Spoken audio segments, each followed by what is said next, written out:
Sir ఇంతకుముందు ప్రజలకి ఇసుక దందాలు తెలుసు, భూ కబ్జాలు తెలుసు, లిక్కర్ స్కాములు తెలుసు, ఇలా వివిధ రంగాల్లో స్కాములు తెలుసు.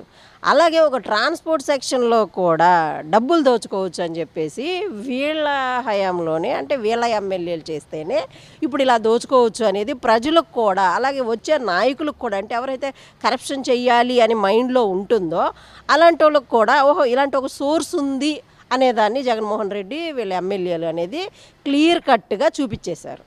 అలాగే ఈ ట్రాన్స్పోర్ట్ దాన్ని అనేదాన్ని వాడుకొని ఎంత జగన్మోహన్ రెడ్డి గారు అంటే ఒక ఎక్స్ సీఎం అండి, మీరు ప్రజలకి మీరు ఒక మోడల్గా ఉండాల్సిన వాళ్ళు. అలాంటి మీరు ఒక పెద్దన్న పాత్ర మీ పార్టీకి మీరు వహిస్తున్నప్పుడు మీరు వాళ్ళని కొంచెం ఎంతో కొంత దండించాలి, కనీసం ప్రజల ముందన్నా దండించాలి. అది కాకుండా బయటకు వచ్చి ఎంత మినిమం కొంచెం ఎంతో 2 కోట్లు దాచుకున్నాడేమో, 2 కోట్లు మిగిలిన్నాయి అని అంటే 2 కోట్లు సామాన్యం అండి. ఎంతమంది సామాన్య కుటుంబాల 2 కోట్లతోటి జీవితాంతం బతికేయచ్చు. ఒక కట్టలేదనుకున్నా ఒక 20 ఫ్యామిలీలు 30 ఫ్యామిలీలు ఆ 2 కోట్లతోటి వాళ్ళ జీవితాంతం బతికేస్తారు సామాన్య ప్రజలు.